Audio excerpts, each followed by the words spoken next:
톨레도시 몇 번이 나오는가 하면 창세기에는 10번이 나옵니다. 그런데 오늘 이제 1절에 나오는 곧 에돔의 족보는 이러하니라고 할 때 이 족보가 몇 번째 족보인가 하면 9번째입니다. 그리고 10번째 그 톨레도스는 어디서 나오냐면 37장 2절에 보면 야곱의 족보는 이러하니라 할 때 이 족보가 마지막 족보입니다. 이 족보가 등장할 때마다 어떤 일이 일어나는가 하면 이야기가 바뀝니다. 다른 이야기로 넘어가게 되는데 한 세대가 마감하게 되고 그 다음 세대가 이제 등장하는 일종의 그 단락을 짓는 이 문학 장치 비슷한 역할을 하고 있습니다. 그렇다면 이제 야곱의 시대가 끝나간다 하는 의미입니다. 저는 좀 아쉽습니다. 이제 야곱에 대해서 우리가 쭉 살펴봤는데 여러분 뭐 기뻐하시는 분도 계시는데 아브라함을 우리가 쭉 살펴봤고 이삭을 살펴봤고 이제 야곱의 얘기가 오늘로서 끝이 납니다. 다 끝나는 것은 아닙니다. 그런데 이제 제가 창세기 전체에 대해서 다시 한번 말씀을 드리면은 창세기는 6개의 아주 중요한 얘기로 구성이 되어 있습니다. 첫 번째 얘기는 어떤 건가 하면 천지 창조와 아담에 관한 얘기입니다. 그리고 그 다음에는 누구 얘기일까요? 노아 얘기가 등장합니다. 그래서 노아의 홍수 얘기, 그 다음에 그 뒤에 자손들 얘기가 쭉 나오고 세 번째 누구 얘기가 등장하는가? 그 다음에 등장하는 사람이 아브라함입니다. 아브라함. 그래서 아브라함 얘기가 등장하고 그 아들 이삭의 얘기가 쭉 진행이 되다가 우리가 이제 야곱의 얘기를 여기서 이제 일단락을 짓습니다. 그리고 그 다음엔 누가 나옵니까? 요셉 얘기가 나옵니다. 그래서 6개의 아주 중요한 얘기로 구성되어 있는 것이 창세기입니다. 마지막에 이제 요셉에 관한 얘기가 끝날 때 그때 이제 야곱이 죽습니다. 야곱이 죽고 야곱의 이제 축복, 12아들을 축복하고 2손자를 축복하고 하는 것으로 이제 마무리가 됐는데 오늘 얘기는 이 36장의 얘기는 야곱이라는 단어는 한 번도 나오지 않습니다. 그럼에도 불구하고 그렇죠. 야곱의 이야기를 사실상 마무리 짓는 내용입니다. 당연히 이 에서의 족보는 그래서 우리가 어떤 시각으로 봐야 되는가 하면 야곱의 삶과 뭔가가 다르구나 하는 것을 비교하면서 우리가 봤으면 좋겠습니다. 오늘 이제 본문을 1절부터 8절까지만 읽었는데 사실 이제 다루고자 하는 내용은 36장 전체 내용을 이제 다루려고 합니다.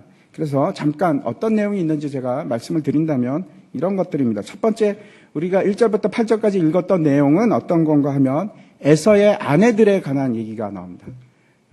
어떤 아내들이 있었고 그런 얘기가 나오고 이제 두 번째 얘기는 그 자손들 얘기입니다. 에서의 아내들이 어떤 자식들을 낳아갖고 얼마나 많아졌는가 하는 얘기가 있고 세 번째는 느닷없이 세일 땅에 살고 있는 호리 족속에 관한 얘기가 나옵니다. 이게 왜 느닷없이 나오는가? 사실은 그 느닷없는 것은 아니고 왜 그런가 하면 이 에서가 세일산으로 갔기 때문에 그렇습니다. 그 세일산에 갔기 때문에 그 세일산에 있었던 호리 족속 얘기가 나오고 마지막 얘기는 에돔의 왕들에 관한 얘기가 쭉 이렇게 기록이 되어 있습니다. 결국 이 36장이 얘기하는 바는 뭔가 하면 야곱과 달리 에서는 이렇게 살았더라 하는 것을 지금 말하고자 하는 겁니다. 우리가 이제 지난 시간에 35장의 내용을 봤는데 그 마지막에 어떤 내용인가 하면 이삭이 죽습니다. 180세를 향수하면서 이삭이 죽고 그 아들 에서와 야곱이 이삭을 장사하였더라 하는 말로 이제 이야기가 끝납니다. 그래서 이삭이 죽는 것이 어떤 그 얘기가 되는가 하면 야곱의 얘기가 끝났더라 하는 그런 장치입니다. 마찬가지로 저 뒤에 가면은 야곱이 죽을 때 누구 얘기가 끝나겠습니까? 요셉 얘기가 끝나게 됩니다.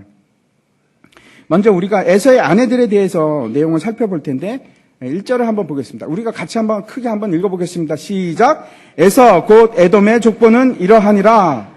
이 구절을 통해서 우리가 한 가지 분명히 알 수 있는 것이 있습니다. 에서는 곧 누구다? 에돔이다 하는 걸 지금 굉장히 강조하는 구절입니다. 여기만 나오는 것이 아니고 뒤에도 이제 몇 번 이렇게 등장을 합니다.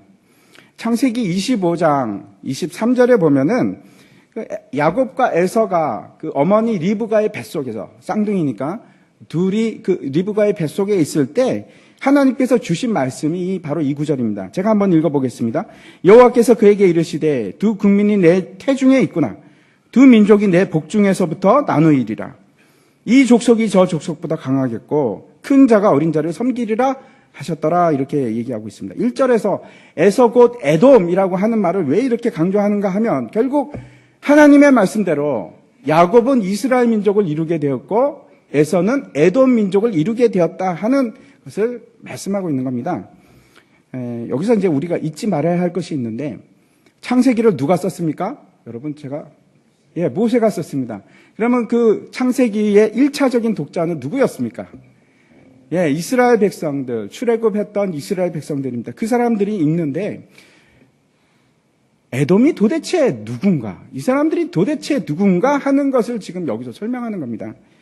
민수기 20장에 보면은 어떤 사건이 있냐면 아주 유명한 사건이 하나 나오는데 무리바 물 사건이 나옵니다. 무리바 물이 없을 때 그 모세가 반석을 쳐서 물이 나오는 그 사건입니다. 그리고 나서 어떤 일이 있는가 하면 이제 가나안으로 들어가야 되는데 어떻게 하면 빨리 갈 수 있냐면 에돔을 통과해서 에돔이라는 나라를 통과해서 가나안으로 들어가면 빠릅니다. 그렇지 않으면 북쪽으로 올라가서 요단강을 저쪽으로 해고 돌아서 가야 됩니다. 모압 땅으로. 그래서 모세가 어떻게 하는가 하면 사신을 에돔 왕에게 보냅니다. 그게 뭐라고 하는가 하면 우리는 지금 애굽 땅에서 핍박을 받다가 이제 나왔습니다. 그리고 하나님께서 우리에게 주신 가나안 땅으로 가는데 우리가 큰 길로만 가겠습니다. 당신 땅을 에돔의 땅을 지나가고 싶은데 왕이시여 우리에게 좀 허락을 해 주십시오. 절대로 밭도 안 가겠고 포도밭도 안 가겠고 심지어는 뭐라고 하는가 하면 우물물도 우리가 안 마시겠습니다. 그러니까 제발 좀 통과시켜 주십시오 하고 사진을 보냅니다. 근데 그때 이제 에돔 왕이 뭐라고 하냐면 너희는 못 지나간다. 내가 칼을 들고 너희 들어오기만 하면 내가 죽이리라. 이렇게 합니다. 그리고 실제로 이제 에돔 왕이 칼을 들고 군대를 데리고 거기를 딱 앞에서 막아버립니다. 그래서 못 들어갑니다. 그 결과 이제 이스라엘 백성들이 북쪽으로 해갖고 쫙 돌아서 모압 땅으로 해서 가나안 땅에 들어가는 그 사건이 이제 20장에 기록이 되어 있습니다. 민수기. 한번 생각해 보시기 바랍니다. 분명히 에서는 이삭의 장자이고 이삭의 사랑하는 아들이었습니다. 그런데 이 에서가 장자권을 팥죽 한 그릇에 동생 야곱에게 팔아버립니다. 그리고 나서 그 쌍둥이 동생하고 어떤 관계가 되는가 하면 형제인데도 불구하고 원수지간이 됩니다. 그런데 이 관계가 계속 지속이 되는 겁니다. 원수 관계가. 신명기 23장에 보면 이런 말씀이 있습니다. 한번 보여주십시오. 너는 에돔 사람을 미워하지 말라. 그는 내 형제이니라. 애굽 사람을 미워하지 말라. 내가 그 땅에서 객이 되었음이니라. 이스라엘과 이제 에돔과의 관계는 원수지간으로 이제 바뀌게 되는데 그리고 나서 전쟁을 막 많이 합니다. 에돔과 이스라엘이. 언제부터 이제 전쟁이 시작하냐면 사울 왕 때부터 전쟁을 하는데 나중에는 다윗 왕 그다음에 솔로몬 왕 때는 어떤 일까지 있었냐면 에돔이 져서 이스라엘의 속국이 됩니다. 그래서 조공을 바치고 그런 관계도 되기도 했는데 구약의 마지막 책인 말라기서에서는 이렇게 기록을 하고 있습니다. 1장 4절인데 제가 읽겠습니다. 에돔은 말하기를 우리가 무너뜨림을 당하였으나 황폐된 곳을 다시 쌓으리라 하거니와 나 만군의 여호와는 이르노라. 그들은 쌓을지라도 나는 헐리라. 사람들이 그들을 이끌어 악한 지역이라 할 것이요 여호와의 영원한 진노를 받은 백성이라 할 것이며 하나님께서 뭐라고 하시냐면은 너희들은 하나님의 진노를 받은 악한 백성이다. 이런 소리를 들을 것이다. 라고 아주 무서운 말씀을 합니다. 왜 그런가? 왜 이렇게 됐을까요? 왜냐하면 에돔이 어떻게 하는가? 이스라엘에 대해서 어떻게 하는가 하면 제가 두 가지만 말씀을 드리면 바벨론이 쳐들어왔을 때 느부갓네살 왕이 이제 이스라엘을 패망시키려고 왔을 때 에돔이 어떤 짓을 하냐면 칼을 들고 나옵니다. 도와주는 것이 아니고 칼을 들고 와서 이스라엘 사람들을 죽입니다. 뿐만 아니고 이스라엘이 이제 포로로 잡혀갔다가 다시 돌아왔을 때 가장 큰 원수가 누구였냐면 에돔 사람이었습니다. 에돔 사람들이 방해하고 그리고 또 여러분 기억나시죠? 성전을 막 지을 때 누가 방해 세력이었는가? 에돔 사람입니다. 그리고 이제 결정적인 갈등이 있는데 가장 심한 갈등이 어디에서 드러나는가 하면 여러분 유대의 왕이 났을 때 그 왕이 누굽니까? 예수님이 이 땅에 오셨을 때 그때 왕이 누구였는가 하면 유다 왕이 영적인 왕은 예수님이었는데 실제로 통치하고 있는 왕은 누구였습니까? 헤롯 대왕이었습니다. 헤롯 대왕이 근본이 어딘가? 에돔 사람입니다. 우리가 잘 알고 있듯이 이 헤롯이 예수를 죽이기 위해서 베들레헴의 2살 아래의 모든 사내 아이들을 다 죽이지 않습니까? 그런 일을 저질렀던 사람입니다. 이 헤롯 대왕이 심지어는 어떻게 하는가 하면 유대인들의 그 환심을 사기 위해서 유다교로 개종을 합니다. 그리고 성전을 짓는데 그것을 이제 보여주려고, 유대인들에게 보여주려고 성전을 짓는데 세계 불가사의 중에 하나라고 할 만큼 어마어마한 아름다운 성전을 증축했던 사람이 바로 이 헤롯 대왕이었습니다. 그리고 그 아들도, 헤롯 대왕의 아들도 이름이 헤롯인데, 이 헤롯이 그때 어떻게 됩니까? 예수님께서 십자가에서 달려 죽는데 그 일에 일조했던 사람이 바로 헤롯입니다. 이것이 이제 에돔과 이스라엘의 관계입니다. 마치 형제인 것처럼 보이는데 아니요, 결코 형제가 아니고 원수지간. 이것이 야곱과 에서의 관계였습니다. 이제 본문 2절과 3절 한번 보여주시기 바랍니다. 같이 한번 읽겠습니다. 시작.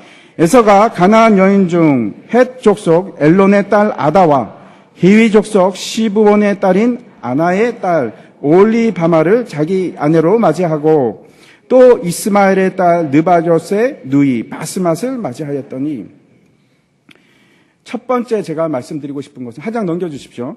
에서의 길이 어떤 길인가 하면 세상을 사랑하는 길이었습니다.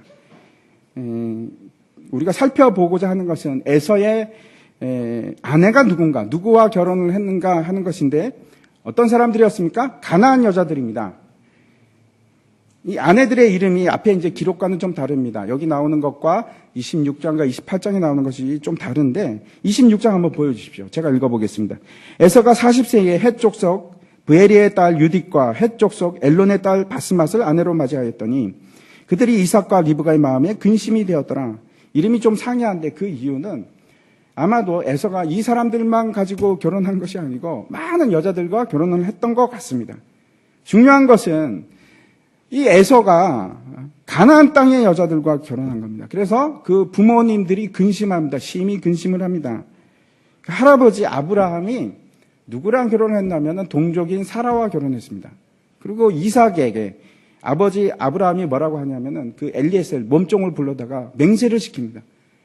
이삭은 반드시 가나안 여자가 아니고 동족에게서 여자를 구해서 결혼케 하라 하는 것이 이제 명령이었습니다. 그래서 이삭도 리브가 동족이죠. 동족과 결혼을 하고, 그 다음에 야곱도 마찬가지입니다. 바단 아람에서 삼촌의 딸들과 결혼을 하는데, 가나안은 에서는 그러지 않았습니다. 가나안 여자하고 결혼합니다. 왜 이렇게 가나안 여자하고 결혼한 것이 문제가 되는가? 여기서 끝나는 것이 아니고 아브라함만 그렇게 주장을 한 것이 아니고 출애굽기에 가면 하나님께서 명령으로 가나안 딸들과 결혼하지 말라 이렇게 얘기합니다. 왜 이방인과 결혼하는 것이 그렇게 문제가 되는가? 왜 그럴까? 출애굽기 34장 말씀인데 같이 한번 읽겠습니다. 시작. 또 내가 그들의 딸들을 내 아들들의 아내로 삼음으로 그들의 딸들이 그들의 신들을 음란하게 섬기며 내 아들에게 그들의 신들을 음란하게 섬기게 할까 함이니라. 이것이 이유입니다. 근데 이 말씀을 지키는가? 이스라엘 백성들이 아니요, 지키지 못합니다. 그래서 결국 솔로몬 이후에 온 이스라엘 땅에 우상이 퍼지기 시작하는데 그 아내들을 통해서 가나안 여자들과 이방 여자들을 통해서 우상들이 들어오기 시작했습니다. 이스라엘 땅에 에서는 분명히 믿음의 가정에서 이스라엘 땅에서 태어났는데 하나님의 약속을 이어받는 사람이 되지를 못합니다. 하나님의 백성의 길을 가는 것이 아니고 자기의 길을 갑니다. 이 첫 번째가, 그 자기의 길을 간다는 첫 번째가 지금 성경에서 뭘로 드러나는가? 결혼이라는 의식으로 드러납니다. 하나님의 언약의 사람으로 살아가는 것이 아니라 세상을 취하는 모습을 보여주는데, 신약에서는 이 에서에 대해서 이제 어떻게 평가를 하고 있는지 히브리서를 한번 보여주시기 바랍니다. 히브리서 제가 한번 읽겠습니다. 음행하는 자와 혹 한 그릇 음식을 위하여 장자의 명분을 판 에서와 같이 망령된 자가 없도록 살피라. 에서에 대해서 두 가지 이제 비유를 하는데 음행하는 자라고도 하고 망령된 자라고 동일시하고 있습니다. 에서를 사로잡고 있었던 것은 하나님의 그 영원한 언약의 말씀이 아니고 세상입니다. 세상의 아름다움을 취했습니다. 다시 한번 2절과 3절 한번 보여주십시오. 넘기시면 됩니다. 제 복잡한 그 내용인데 간단합니다. 내용이 뭔가 하면 에서가 세 여자와 결혼했다 하는 것인데 첫 번째 이름이 누굽니까? 아다라는 여자고 두 번째는 오홀리바마, 오바마가 아니고 오홀리바마. 세 번째는 누굽니까? 바스맛. 이렇게 세 여자랑 결혼을 했다고 하는데 제가 궁금해서 이름의 뜻을 한번 찾아봤습니다. 그리고 제가 깜짝 놀랐습니다. 첫 번째 아다의 무슨 뜻일까요? 이건 이제 앞에서도 한번 나왔었습니다. 가인의 제국에서 나왔었는데 아다가 장식이라는 겁니다. 꾸밈. 근데 아름답게 장식하는 거예요. 아름다움을 얘기하는 겁니다. 두 번째 오홀리바마는 무슨 뜻인가 하면은 높은 곳에 있는 장막. 무슨 뜻인가? 나는 높은 곳에 살고 있다. 내 위치는 높다 하는 것입니다. 세 번째 바스맛은 향기라는 뜻인데 어떤 향기인가 하면 단맛이 나는 향기. 달콤함. 그런 것을 얘기합니다. 그래서 이 이름만으로 보면 에서가 쫓아간 것이 뭔가 하면 아름다움을 쫓아갔고 높은 지위를 쫓아가기 시작했고 세 번째 세상의 달콤함을 쫓아갔습니다. 그것을 맛보기 위해서. 결혼이라는 것이 굉장히 중요한 문제입니다. 결혼이 뭔가 하면 한평생 내가 연합해서 한 몸으로 그렇게 살아가는 것이 결혼입니다. 그런데 이 결혼의 목표가 뭡니까? 여러분은 왜 결혼을 하십니까? 지금 왜 결혼 상태에 있으십니까? 앞에서 우리가 이제 이 창세기 2장을 통해서 알아보기도 했는데 아담과 하와의 결혼을 통해서 우리가 살펴봤는데 여러분 결혼의 의미가 무엇입니까? 결혼은 서로 돕는 배필이 되는 겁니다. 그런데 돕는 배필이라는 것이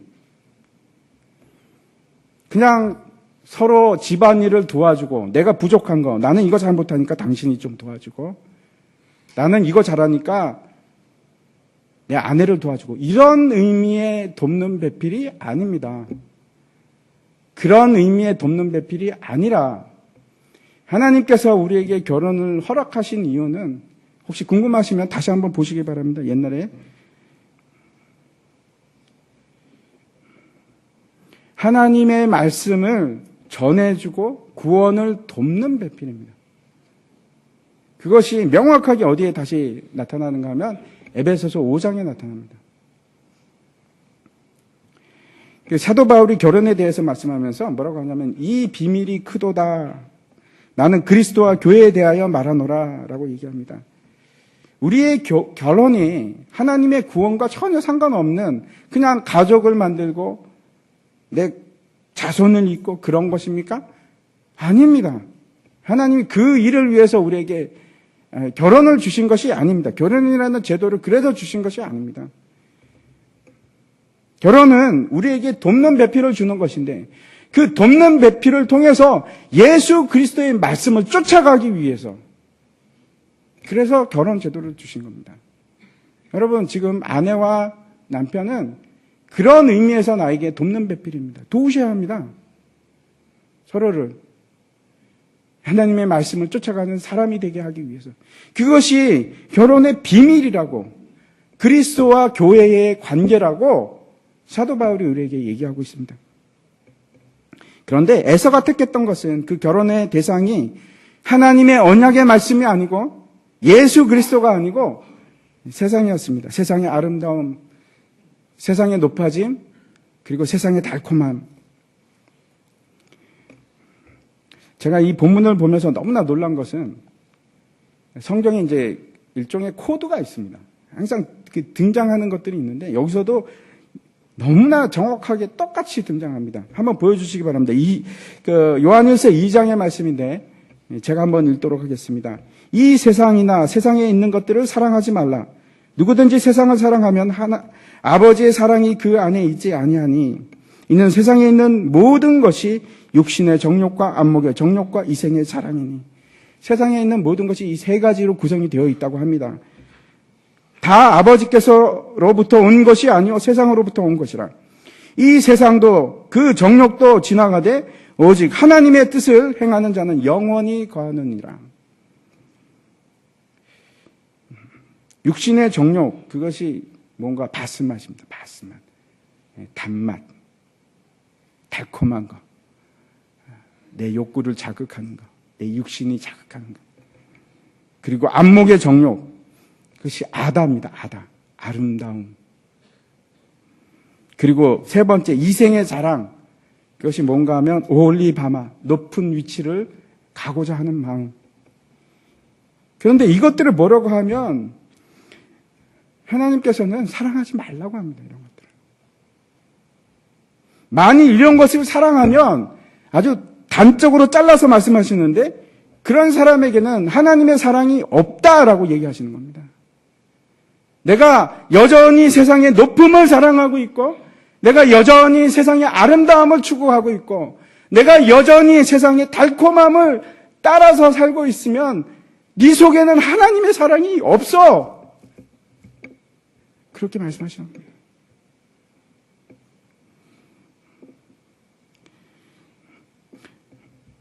요즘 결혼을 생각하면서 제가 어떤 때로는 답답합니다. 결혼이 저런 게 아닌데. 하나님께서 우리에게 결혼을 주신 이유는 그런 게 아닌데.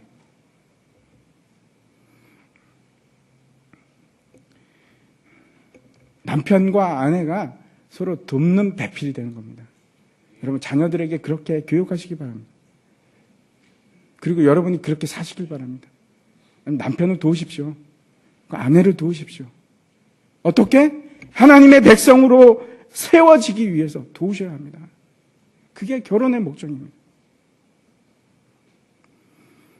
그게 예수 그리스도와 교회의 관계입니다. 두 번째 우리가 이제 살펴볼 것은 8절입니다. 8절 같이 한번 읽겠습니다. 시작.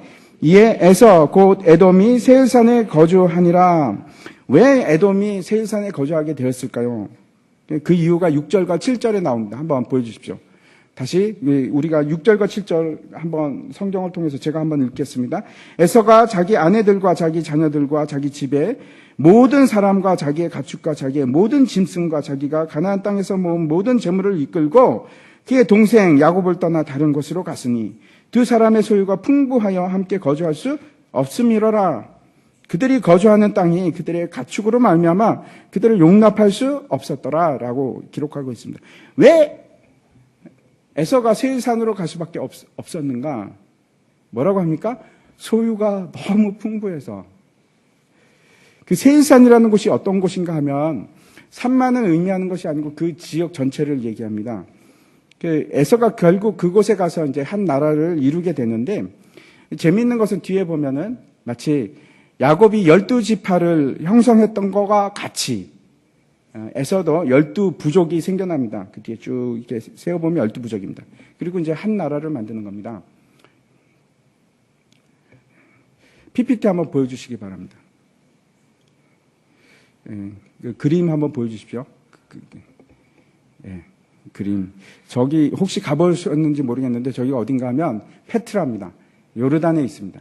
요르단에 있는데 저 페트라가 어딘가 하면 에돔의 수도입니다. 저기 이제 19세기 때 스위스 사람인가 하는 이제 그런 사람이 이제 발견을 했는데 들어가는 길이 굉장히 작습니다. 양쪽에는 깎아지른 절벽이 있고 그 사이 이제 공간이 한 3m밖에 안 되는데 거기를 들어가면 저 큰 거대한 도시가 나옵니다. 사람들이 19세기가 될 때까지 저거 모르고 있었습니다. 근데 이제 발견하고 나서 그전에는 이제 에돔에 대해서 신화겠지 이렇게 생각을 했는데 실제로 존재한 겁니다. 저 에돔이.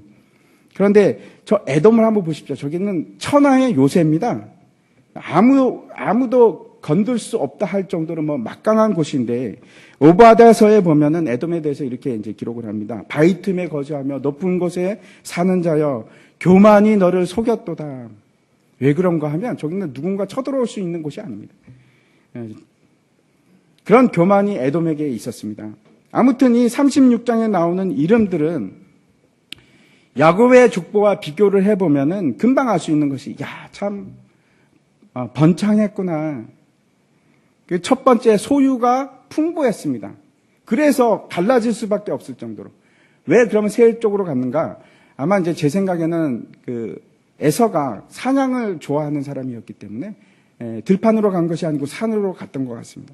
아무튼 저기 이제 세일 땅으로 가서 자손이 번창하는데 어마어마하게 번창을 합니다. 뿐만 아니고 이제 20절부터 보면은 호리 족속, 세일 족속에 관한 얘기가 나오는데 20절 같이 한번 읽어보겠습니다. 시작. 그 땅의 주민 호리 족속 세일의 자손은 로단과 소발과 시브온과 아나와, 그리고 이제 쭉 뒤에 보면 호리 족속들의 족장들의 이름이 쭉 나옵니다. 왜 이런 이름들이 굳이 여기 기록이 되어 있을까? 그것도 세일 사람들이 왜 그런가 하면 신명기 말씀을 한번 보도록 하겠습니다. 제가 읽겠습니다. 호리 사람도 세일에 거주하였는데 에서의 자손이 그들을 멸하고 그 땅에 거주하였으니 이스라엘이 여호와께서 주신 기업의 땅에서 행한 것과 같았느니라. 무슨 말씀인가 하면 에서의 자손들이 이 호리 사람의 지역으로 들어가서 세일 지역으로 들어갔고 그 땅에 거주하면서 호리 사람들과 이제 결혼을 하기 시작하는 겁니다. 그리고 야금야금 하다가 결국 그 세일 땅을 다 삼켜버립니다. 정복한 겁니다. 싸워서 승리합니다. 다시 말씀드려서 에서는 그 세일 땅을 다 정복한 겁니다. 싸워서 이겼다 하는 겁니다. 뿐만 아니고 31절 한번 보여주십시오. 31절에 보면은 이렇게 되어 있습니다. 이스라엘 자손을 다스리는 왕이 있기 전에 에돔 땅을 다스리던 왕들은 이러하니라. 그리고 나서 이제 그 뒤에 왕들이 쭉 나오는데 아마 이 구절은 그러니까 모세 이후에 첨가된 구절이 아닐까 생각을 합니다. 아무튼 31절 이후에 에돔의 왕들이 쫙 등장을 합니다. 많은 왕들이 등장합니다. 제가 이제 다시 정리해서 말씀드리면은 에서는 그 소유가 풍부합니다. 우리가 일반적으로 생각하는 복을 받은 사람입니다. 그리고 이제 자손도 번창합니다. 무려 12부족이 그에게서 태어났고, 그리고 이제 세 번째, 그는 땅도 다 정복합니다. 강하니까. 싸워서 승리합니다. 그리고 그 자손들이 왕이 됩니다. 여러분 어떤 생각이 드십니까? 분명히 에서는 하나님의 사람도 아니고 하나님의 백성도 아닌데 가나안 땅을, 하나님께서 주신 가나안 땅을 등지고 나갔던 사람인데 그래도 이래도 되는 겁니까? 세상적으로 성공합니다. 두 번째 제가 말씀드린 게 에서의 길은 성공의 길로 가고 있습니다. 그걸 쫓아갑니다. 사람이 성공이 무엇인지 아는 사람들이 있습니다. 그래서 싸우면 이기는 사람들이 있습니다. 자신이 있고 하면은 이기고 승리하고 잘되고 풀리고 하는 일마다 대박이 나고 성공하고 돈이 그냥 눈덩이처럼 막 불어나기 시작하고, 우리 주위에도 그런 사람들이 있습니다. 저 사람 왜 이렇게 하는 일마다 잘 될까? 나는 안 되는데. 부러우십니까? 에서가 택했던 길은 그 성공의 길입니다. 성공의 길을 쫓아갔습니다. 일종의 세상에 성공하는 길을 터득한 사람입니다. 여러분 부럽지 않습니까? 시편 73편에 보면은 시편 기자가 이런 말을 합니다. 내가 이제 악인의 형통함을 보고 오만한 자를 질투하였습니다. 이러면서 이제 4절부터 내용인데 제가 한번 읽어보겠습니다. 그들은 죽을 때도 고통이 없고 그 힘이 강건하며 사람들이 당하는 고난이 그들에게 없고 사람들이 당하는 재앙도 그들에게 없나니 그러므로 교만이 그들의 목걸이요 강포가 그들의 옷이며 살찜으로 그들의 눈이 솟아나며 그들의 소득은 마음의 소원보다 많으며. 우리가 이런 걸 많이 느낍니다. 저 사람은 왜 저렇게 잘 될까? 예수도 안 믿는데. 그런데 이 시편 기자가 이렇게 한탄을 하면서 하나님 나는 뭡니까? 나는 이렇게 찌그러져 있는데 저 사람은 뭡니까? 악인인데 왜 잘 됩니까? 그리고 이제 성소로 들어가는데 그 성소로 들어갈 때 그리고 그 종말을 깨닫게 됩니다. 그게 이제 17절부터 이렇게 얘기합니다. 하나님의 성소에 들어갈 때에야 그들의 종말을 내가 깨달았나이다. 주께서 참으로 그들을 미끄러운 곳에 두시며 파멸에 던지시니 그들이 어찌하여 그리 갑자기 황폐되었는가 놀랄 정도로 그들은 전멸하였나이다. 이걸 깨닫게 됩니다. 여러분 여전히 부러우십니까? 잠언에 이런 말씀이 있습니다. 24장 1절입니다. 한번 같이 읽겠습니다. 시작. 너는 악인의 형통함을 부러워하지 말며 그와 함께 있으려고 하지도 말지어다. 아멘. 아멘이 굉장히 약한데 여러분 지금 당장은 악인들이 성공하는 것처럼 보입니다. 잘 나가고 멋지게 보이고 야 부러워 보이고. 근데 여러분 절대 그렇지 않습니다. 그들의 결국은 파멸입니다. 하나님의 공의는 지금 늦춰지고 있습니다. 그렇지만 반드시 이루어집니다. 심판때가 되면 반드시 이루어집니다. 잠언 14장 12절 말씀도 한번 보여주십시오. 어떤 길은 사람이 보기에 바르나 필경은 사망의 길이니라. 결코 흔들리지 마시기 바랍니다. 여러분 진짜 성공의 길은 에서의 길이 아니라 하나님이 인정하는 그 길이 바로 성공의 길입니다. 여러분 계속해서 이제 30절 이하에 왕들의 이름이 이어집니다. 그런데 우리가 금방 발견할 수 있습니다. 나중에 한번 읽어보십시오. 뭘 발견하게 되는가? 왕위가 연결되지가 않습니다. 다윗의 왕위는 영원한 왕위를 하나님께서 허락하십니다. 변하지 않는 왕위를 허락하십니다. 그런데 이 에서의 왕위는 그렇지 않습니다. 계속해서 왕조가 바뀝니다. 무슨 뜻입니까? 살인이 일어나고 쿠데타가 일어나고 음모가 있고 반란이 있고 그것이 에서의 왕조였습니다.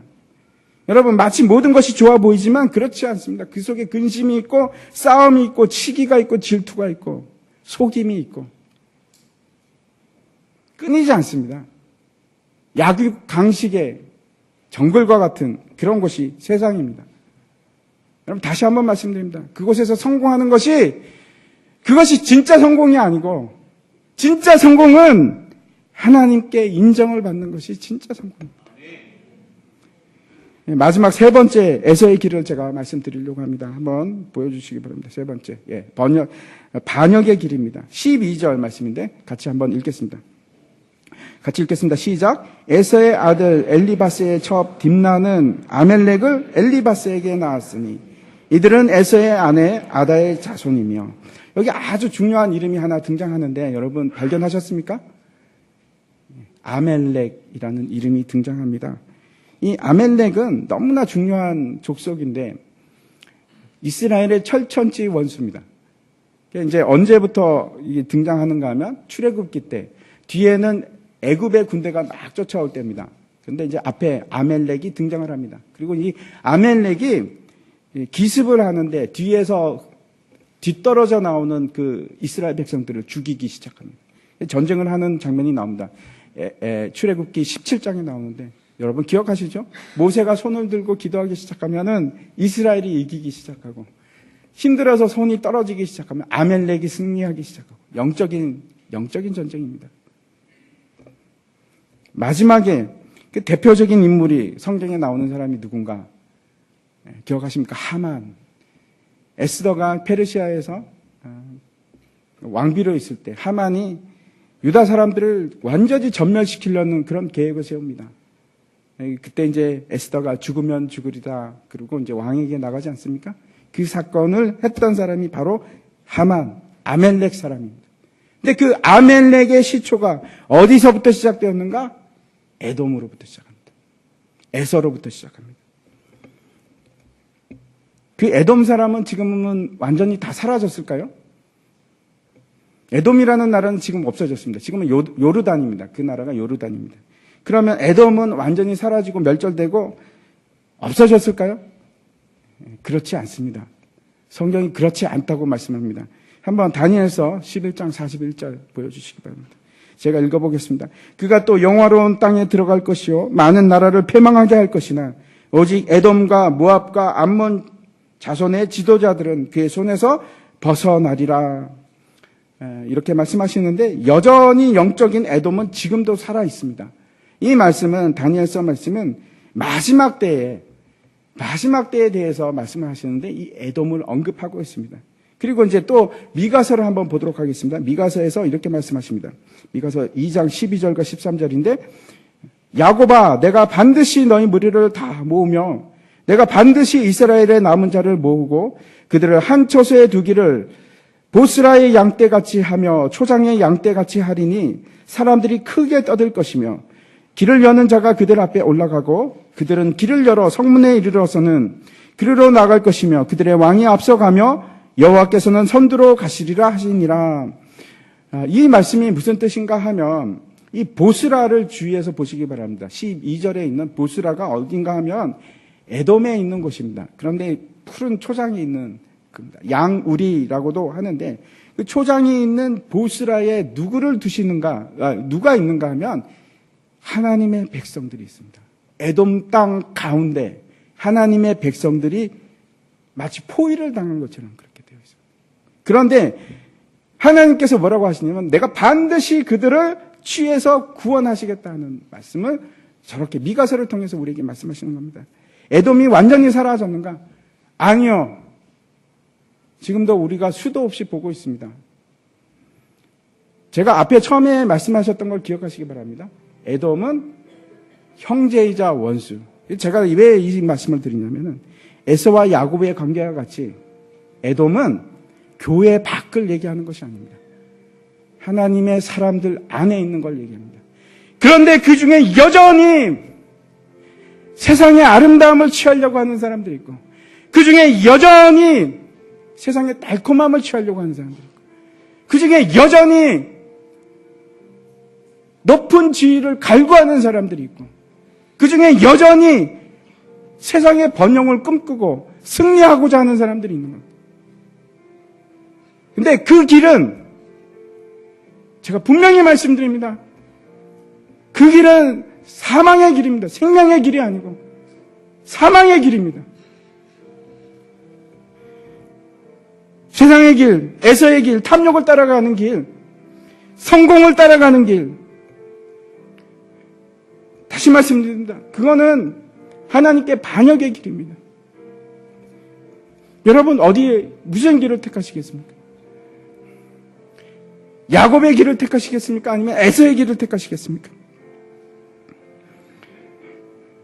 세상 사람들이 이 길이 맞아, 성공하는 게 맞아, 세상에서 높은 위치를 차지하는 것이 맞아, 세상에 75억 인구가 그렇게 얘기한다고 할지라도 하나님이 아니라 그러면 아닌 겁니다.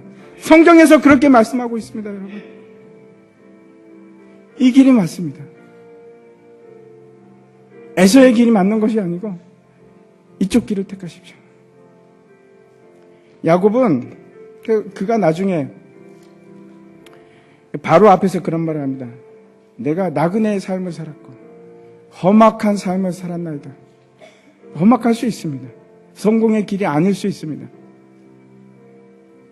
아름답지 못할 수도 있고 높은 지위를 차지하지 못할 수도 있습니다. 근데 이 길을 택하십시오. 여기만이 생명이 있습니다. 에서의 길은 보기에는 너무나 부러워 보이고 성공의 길이고 모든 사람들이 추구하는 길처럼 보이고 나도 그 길로 가고 싶지만 아닙니다. 아닙니다. 그 길이 아닙니다.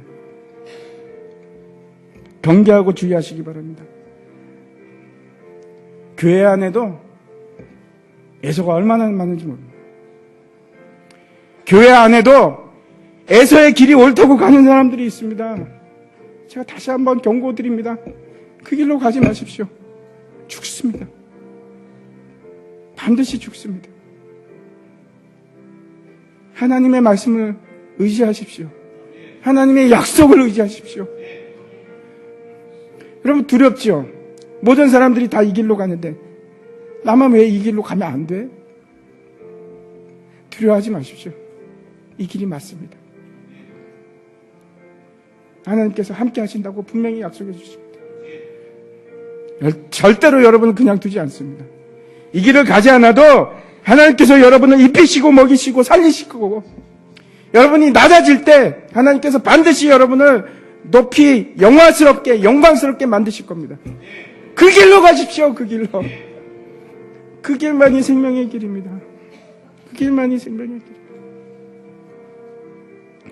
그래서 내가 약함이 되는 것이 때로는 오히려 은혜입니다. 왜? 하나님이 그때 나의 강함이 되시니까. 이제 다 같이 일어나서 마지막 찬양을 같이 했으면 좋겠습니다.